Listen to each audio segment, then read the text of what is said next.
Liderar el nuevo orden que se avecina, que tenemos ya casi encima. Se puede decir más alto, pero no más claro. Joe Biden parece haber dejado a algunos perplejos con esta afirmación, pero ¿a quién se le escapaba que de esto se trata? ¿Alguien podía pensar otra cosa? ¿Que quiere Estados Unidos, que es la hegemonía, a costa de aprovecharse de algo tan horrible como es la guerra? Porque a mí no me extraña. Allí deben estar muy acostumbrados, pero en este caso, el pensar que ellos, me refiero a Estados Unidos y sus aliados, tienen el pensamiento único y los valores que deben prevalecer en el mundo, creo que es un error. Quizá piensen que en Asia todos están de su parte, o que en África se alegran por las secuelas y los efectos secundarios que ya están dejando las sanciones. O que todos los ciudadanos de América Latina, incluso de Europa, no perciben esta campaña de ideología como una hipocresía en la que se esconde ¿el qué? El dinero, la economía y, en una palabra, el poder. Bienvenidos. Viaje de Biden a Bruselas a tensar más la cuerda contra Rusia y a mostrarse como el perfecto salvavidas en el mundo que debe apoyarse en él, en esta nueva era. Llega su particular Plan Marshall. Empezamos.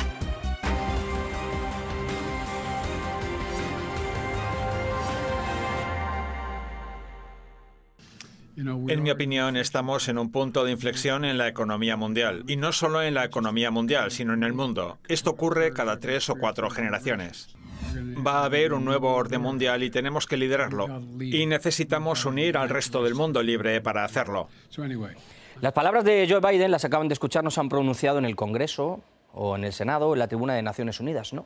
El presidente de Estados Unidos las dijo delante de empresarios, de hombres de negocios, a los que reveló cuál es su verdadero objetivo en este nuevo orden mundial, ya lo ven, que se está dibujando ante nuestros ojos y que algunos veían su inicio con la COVID-19, pero que realmente parece haber tomado una especie de sobresalto con el conflicto en Ucrania. Una guerra que centra las miradas a nivel internacional y que está teniendo unas consecuencias no solo devastadoras a nivel militar o por las bajas humanas, sino también en el sector económico. Y es ahí donde Biden quiere incidir. Desde mi punto de vista, el presidente de Estados Unidos se vale de esta situación para generar una especie de estrés económico y financiero a nivel mundial que sirva para espolear a los dolidos Estados Unidos, afectando a ese sistema financiero global, ¿verdad? Las sanciones a Rusia ya están causando esos daños colaterales en otras partes del mundo, no solo en Moscú y en Europa, sino también en Estados Unidos. Desabastecimiento de las cadenas de producción, el precipicio que se asoma con esa crisis alimentaria a nivel global, el suministro de energía, todo esto hace que hoy el mundo, a casi todos los niveles como lo conocíamos, vaya a cambiar. Pero ¿realmente las sanciones se hacen para el agresor, para hacer que Rusia pague, como dicen ellos? ¿O para qué sirven las sanciones? Es una buena pregunta, miren. La disuasión no ha funcionado. ¿Qué le hace pensar que Vladimir Putin cambiará su rumbo por la medida que usted ha adoptado hoy? Aclaremos algo. Si ha seguido mi discurso desde el principio, recordará que yo no he dicho que las sanciones realmente lo disuadirían. Las sanciones nunca disuaden. Son ustedes quienes siguen hablando de eso. Las sanciones nunca disuaden. Bueno, donde dije digo, que se lo digan a sus asesores o a toda la cúpula que le rodea, porque es el discurso que nos vienen dando, ¿no? Todo esto es para mandar ese mensaje, el que las sanciones sirven solo para estar unidos, dice, de que Putin debe ser frenado, pero esto no vale para nada. Que la gente no tiene productos, da igual, estamos unidos, o debo decir Estados Unidos, así que intenten razonar un poco. Porque además, como no podía ser de otra manera, Biden ha acudido a Bruselas en estos días a reunirse con los integrantes de la OTAN, del G7, el Consejo Europeo, también ha tenido esa reunión con un plan bajo el brazo, su plan. Por un lado, desde luego, para aumentar esa presión contra Moscú, con la aprobación de más sanciones, con el envío de armamento, con una fuerte retórica sobre mayores amenazas, y todo envuelto en esas ideas de libertad, democracia y prosperidad. Sí, es cierto. No estamos en la alianza. No estamos en la unión de defensa más poderosa del mundo. No somos uno de los 30 estados bajo el paraguas de la protección conjunta, bajo el paraguas del artículo 5. Da la sensación de que estamos en una zona gris entre Occidente y Rusia, pero estamos protegiendo nuestros valores comunes. Palabras de desamparo, yo creo, los valores que se han predicado y que tanto han calado por parte del Salvador. Pero es que además Biden llega también como salvador no solo de almas y de conciencia, sino como la figura de que todos los países de bien van a necesitarle, porque ya no se puede mirar a Rusia, no se puede fiar uno, y en este punto el tema del suministro energético es vital. Y sí, Estados Unidos tiene una estrategia con su famoso y milagroso gas licuado y con esas propuestas europeas de independizarse, según dicen, de la adicción al gas ruso y al petróleo, pero deberían saber que las acciones, en este caso las sanciones, tienen un efecto, y quien quiera seguir teniendo ese suministro que les es tan necesario ahora va a tener que cumplir un requisito que significa algo más que tener que pagar la cuenta. Una serie de países occidentales han tomado decisiones ilegítimas sobre la llamada congelación de activos rusos. Y este occidente colectivo, básicamente, ha trazado una línea bajo la confiabilidad de sus monedas, destruyendo la confianza en esas divisas. Está claro que, en este contexto, para nosotros ya no tiene ningún sentido suministrar nuestros productos a la Unión Europea y Estados Unidos y recibir el pago en dólares, euros u otras divisas. Por lo tanto, he tomado la decisión de poner en práctica una serie de medidas lo antes posible para que el pago de nuestro gas natural, vamos a empezar por nuestro gas natural, exportado a los llamados países no amigos a partir de ahora, se realice en rublos rusos. Como les digo, y después vamos a hablar de esto, no se trata solo de pagar las cuentas, porque esto tiene que ver con el patrón dólar. Bueno, en otro orden de cosas y pasando a planos más militares, pero también creo que estratégicos y con tintes de hipocresía, habría que preguntarse por qué Biden se ha ido a Rzeszów, una ciudad en el sureste de Polonia, a unos 80 kilómetros de la frontera con Ucrania.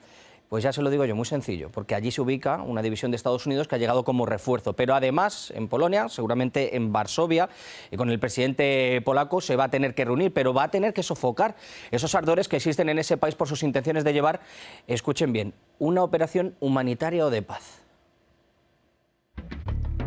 Es importante tener una misión de paz de la OTAN o posiblemente una estructura internacional más amplia, pero una misión capaz de defenderse, que opere en el territorio de Ucrania. Debemos proporcionar apoyo a Ucrania. Al mismo tiempo, tenemos la responsabilidad de impedir que este conflicto se convierta en una verdadera guerra entre la OTAN y Rusia. Y esa es también la razón de que los aliados hayan declarado que no desplegaremos tropas en suelo ucraniano. Como siempre, ya saben que estamos contra reloj. En un momento vamos a hablar de este tema y de otros muchos puntos que debatir sobre esas decisiones del G7, de la OTAN, también del Consejo Europeo en el marco del conflicto de Ucrania. Ya saben que ahora nos pueden ver a través de las redes sociales que tienen en sus pantallas, porque en las habituales, en las occidentales, ya saben que hemos sido censurados, pero nos pueden seguir, no tengan ninguna duda. Hoy tengo el placer de poder contar con dos personas que están siguiendo pues todos estos acontecimientos muy de cerca. Hablo con Juan Antonio Aguilar, analista internacional y militar en reserva del Ejército de Tierra, con Gabriel Merino, investigador adjunto del Consejo Nacional de Investigaciones Científicas y Técnicas. Juan Antonio, Gabriel, muchísimas gracias por estar con nosotros en el Zoom. Empiezo por ti, Gabriel. Yo decía al principio, y hemos puesto las palabras del señor Joe Biden, de que estamos desde luego ante un nuevo orden mundial, pero Estados Unidos lo ha dejado bastante claro. Algunos echaban las manos a la cabeza, decía yo. Estados Unidos debe liderar este nuevo orden mundial, que creo ha precipitado a través de forzar quizá un conflicto para intentar liderarlo y dividir al mundo en distintas zonas de influencia, en distintas áreas, ¿no? ¿Cómo lo ves? No, yo veo en realidad que se profundiza en una situación de desorden mundial. La crisis de hegemonía anglo-estadounidense y sus tendencias estructurales, que tiene distintos momentos, pero que se ha agudizado post-pandemia y ha emergido post-pandemia un nuevo momento geopolítico. En realidad lo que ahora se profundiza es el desorden mundial, donde justamente las instituciones que eran parte de esa hegemonía y que se habían reconfigurado y fortalecido en los 90 con el globalismo, es lo que están en crisis. Lo que, en todo caso, este nuevo mapa de poder mundial, con un conjunto de otras instituciones emergentes, con otros poderes emergentes justamente, y esta multipolaridad relativa, lo que está gestando, en todo caso, es una transición hacia otro orden, lo que está en disputa. En todo caso, lo que puede hacer Estados Unidos y lo que está intentando a partir de este conflicto es retomar el liderazgo de Occidente y del norte global, disciplinar las tendencias más autonomistas en Europa, producir una fractura en relación a Europa con Rusia y tratar de retrasar lo más posible el desarrollo de un conjunto de poderes alternativos que están emergiendo en Eurasia. Esa es mi opinión. Sí, porque este orden o desorden mundial, como bien has dicho, yo creo que se basa un poco en la fractura. Es decir, dos países, dos bloques, en este caso, perdón, vecinos, uno que es Rusia y Europa, tenerlos fragmentados, Juan Antonio, a través de un conflicto a las puertas de Rusia, un conflicto en el que ya hemos visto, la OTAN sí está apoyando, pero lo está haciendo desde fuera, sacrificando en este caso o en medio de los ucranianos. También escuchábamos a Zelensky, y que se ha forzado, se ha hecho a través de presiones. De nuevo estamos viendo cómo se utiliza un tipo de este conflicto para ocupar, como decía Gabriel, en la posición de líder. Se está intentando fracturar y posicionar a toda la gente. Incluso ha habido presiones a China o a India para que se posicionen en torno a este conflicto. Se trata de buenos y malos, de los valores de los que sí y de los que no valen.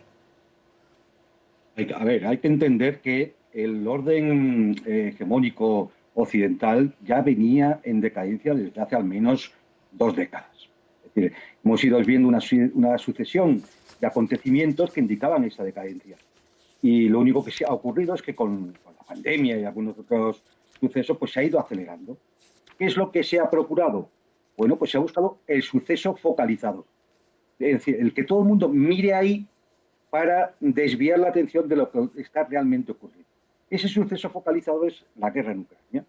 Es decir, se ha provocado una situación que ha llevado a donde tenía que llevar, que era una intervención militar, para que todo el mundo se concentre en eso ante una supuesta amenaza rusa, que, sobre todo Occidente, para que Estados Unidos efectivamente discipline a la única parte de la comunidad internacional del mundo que está dispuesta a seguir sometida a los poderes de Washington, que es fundamentalmente la Unión Europea, Japón, Australia y poco más, ¿no?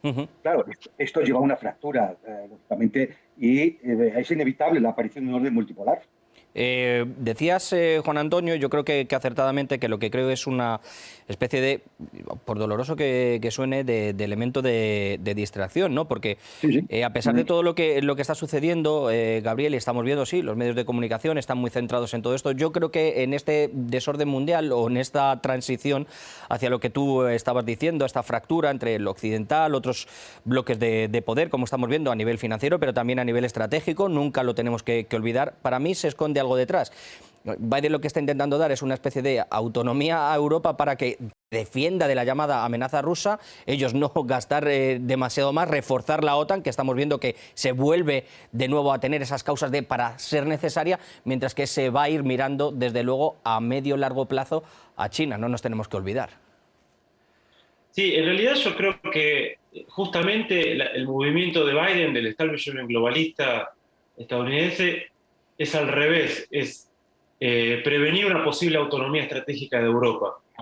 Esto Pero no a nivel militar.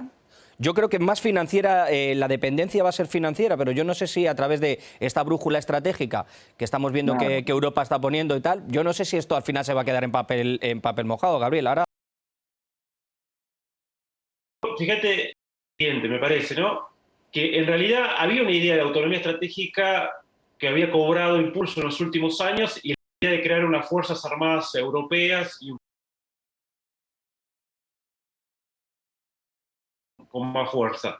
Sin embargo, en este conflicto lo que se vuelve es a tener una centralización de la OTAN mucho más importante, y el aumento de presupuesto militar europeo fluyendo sobre todo al complejo industrial militar del Pentágono, a compra de armamento del Pentágono, y una subordinación a ese plan de autonomía estratégica abierta. Así que va a haber más gasto militar, pero paradójicamente, utilizando ese concepto de autonomía, creo que va a haber menor autonomía. A ver, hay algunas premisas geoestratégicas que están en juego en este conflicto, sobre todo del lado estadounidense. Uno, justamente, que esa cabeza de puente euroasiática que es Europa no se autonomice, y procurar una fractura con Rusia, pero también con China, algo que ponía en riesgo tanto el Nord Stream 2 como también un posible acuerdo con China de comercio e inversión, y también que el hecho de que Alemania tenga como principal socio comercial ahora China. Entonces, eso es una premisa geoestratégica. La otra premisa geoestratégica es que Ucrania quede fuera de la influencia rusa y quede bajo influencia occidental.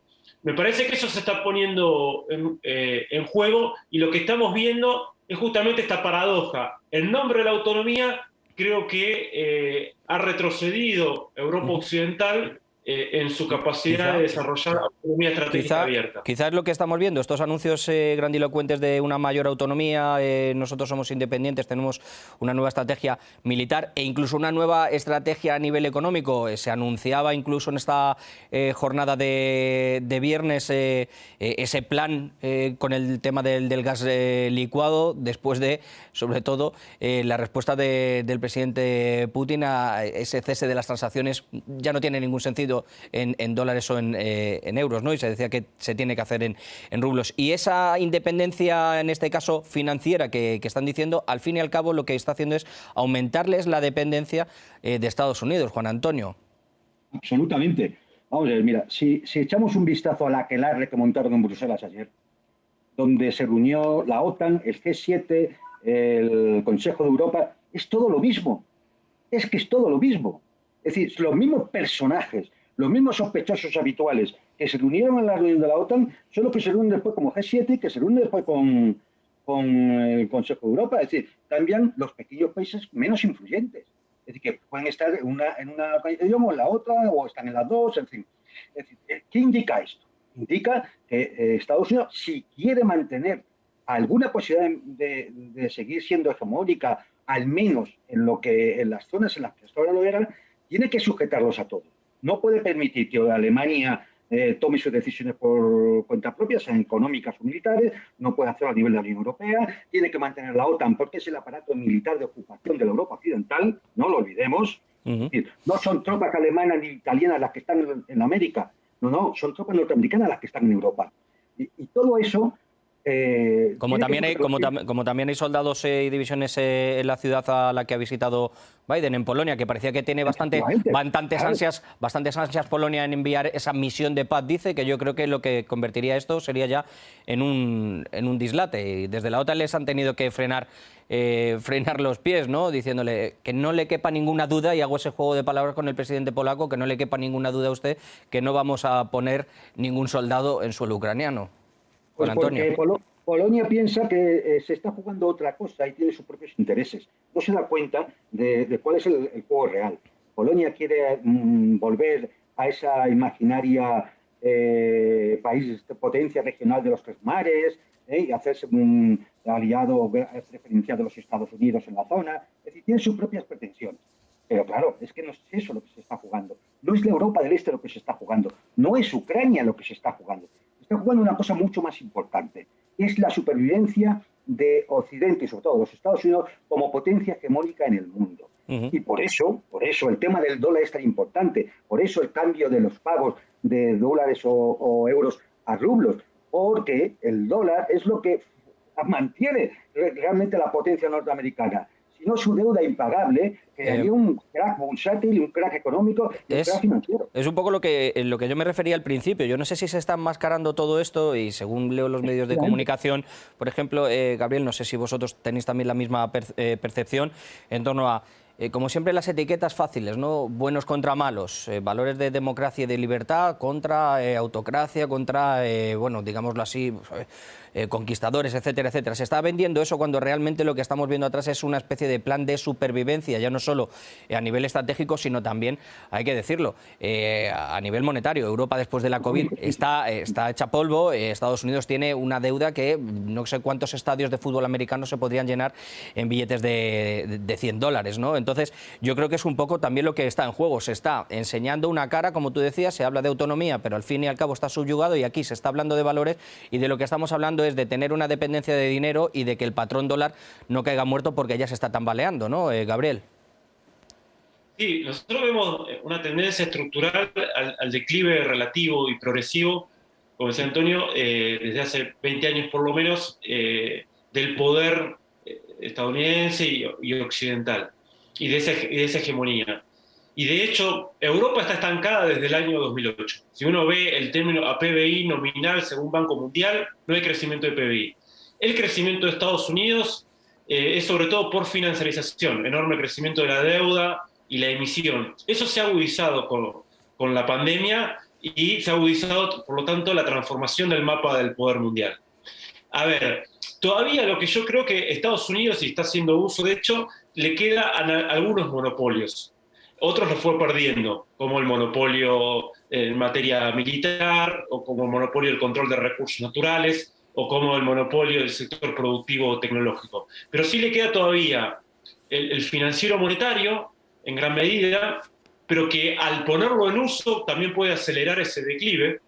Esto es un arma, puede ser un boomerang, es un arma de doble filo, ¿no? Con las sanciones que se vienen aplicando desde 2014, cuando se lanza esta guerra mundial híbrida, y sobre todo con foco desde el conflicto en Ucrania, bueno, estas sanciones que se multiplican, pero que ya no son a pequeños países, sino a grandes países, por ejemplo, Irán y Rusia, bueno, tiene un boomerang que justamente puede horadar esa hegemonía o esos restos de hegemonía financiero-monetaria que le queda. Y el otro, por supuesto, es el de los medios masivos de comunicación e información, que también empieza a resquebrajarse eso desde hace algunos años, pero que todavía ahí tiene una fortaleza Occidente para construir, ¿no? esta guerra informativa y de propaganda, que bueno, de hecho vemos en el mundo como parte de esta guerra mundial híbrida y fragmentada, y que el propio Occidente declaró desde 2014. Si uno analiza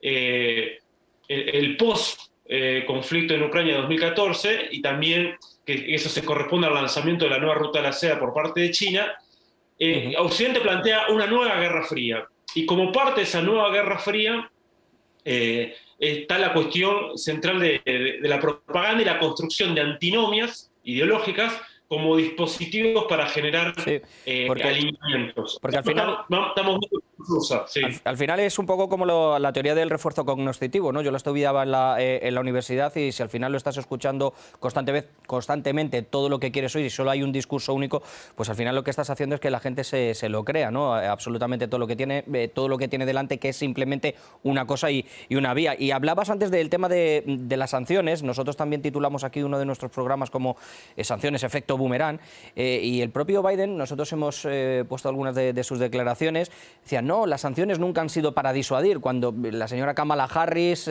incluso la portavoz Psaki, etcétera, etcétera, llevaban meses diciendo que lo que se trata era de disuadir, que eso es lo que se está intentando hacer. Así que yo me pregunto entonces, en este caso, ¿sanciones para qué? Sanciones para colapsar una economía, sanciones simplemente para las élites, porque finalmente, como siempre digo, las sanciones no solo repercuten en esas élites, porque yo creo que casi ni las notan, se puede decir así, sino que repercuten en la gente, y no solo hacia aquí, sino también hacia allí. Tú me lo podrás contar, Juan Antonio, en España, cómo está la situación. Me queda un minuto. Pues, la situación es lamentable, ¿para qué te voy a decir? Está muy lamentable. Y evidentemente no es una cuestión de las sanciones. Aquí los precios del gas, de los combustibles y de otras materias primas ya venían subiendo hace ya más de un año. Y se ha llegado a un punto en el cual, bueno, está imposible y se está atracando la economía. Se está atracando la economía. ¿Qué es lo que ocurre? Que se le echa la culpa a la guerra en Ucrania. Es lo que decía antes, es el foco, ¿no? El foco con el cual yo voy a justificar todas las medidas que tenga que realizar. Pero las contradicciones estructurales que han llevado a esta situación ya venían de antes. No tienen nada que ver con la guerra de Ucrania. Rusia no ha dejado de vender petróleo, ni ha dejado de vender gas, ni dejan de llegar las materias primas. No. Aquí está fallando algo mucho más importante, y es todo el sistema, toda la estructura económica neocapitalista organizada a partir de Bretton Woods, y sobre todo a partir del final del patrón oro, es la que se está requeriendo. Pues veremos lo que tenemos en los próximos meses encima de la mesa, pero lo que pasa es que en este mes de conflicto están cambiando muchas cosas y se están acelerando. Parece que estamos a pasos agigantados. Veremos qué es lo que sucede. Gabriel, Juan Antonio, un placer haber tenido vuestra presencia en el programa. Como siempre, os mando un abrazo y espero volver a contar con vosotros. Cuidaros, que son tiempos difíciles. Termino el programa de hoy con una reflexión en alto, que bueno, yo creo que más que una reflexión son preguntas retóricas. Se las lanzo también a ustedes. Esta era la primera. ¿No les queda ya claro lo que Estados Unidos o Biden quiere hacer? se lo he dicho al principio, no se dan cuenta de que estamos ante un cambio radical a nivel mundial y que hay una declaración descarada de quién y cómo se debe liderar y gobernar el mundo. De nuevo digo, mezclar valores e ideología para explicar una guerra debe ser la justificación, como hablamos, perfecta para alimentar a los medios de comunicación, a otras mentes, a las que los ven, a la opinión pública, pero quien no vea más allá, yo creo que está cayendo en un análisis o en un argumento bastante simplista. Los intereses es lo que mueve todo. El dinero, el liderar el mundo, la gobernanza internacional, la imposición de reglas particulares. Ese es el verdadero trasfondo, que no nos engañen. La guerra continúa, sí, las sanciones siguen pese a que no consiguen los efectos que querían. Los daños los sigue pagando la gente, se siguen perdiendo vidas, se siguen truncando historias. Pero bajo ese discurso de la lucha del bien contra el mal, que se simplifica y que es lo que ustedes quizás están viendo, se esconde el interés de cambiar radicalmente el mundo en el que vivimos. Repito que estamos en una situación muy delicada, pero también muy volátil. Veremos qué costos nos va a acarrear esta grieta a nivel mundial, que ya es una fractura muy profunda. Veremos si se puede subsanar. Lo veo un poco complicado. Nosotros nos marchamos. Ya saben dónde estoy. Escríbanme. Chao.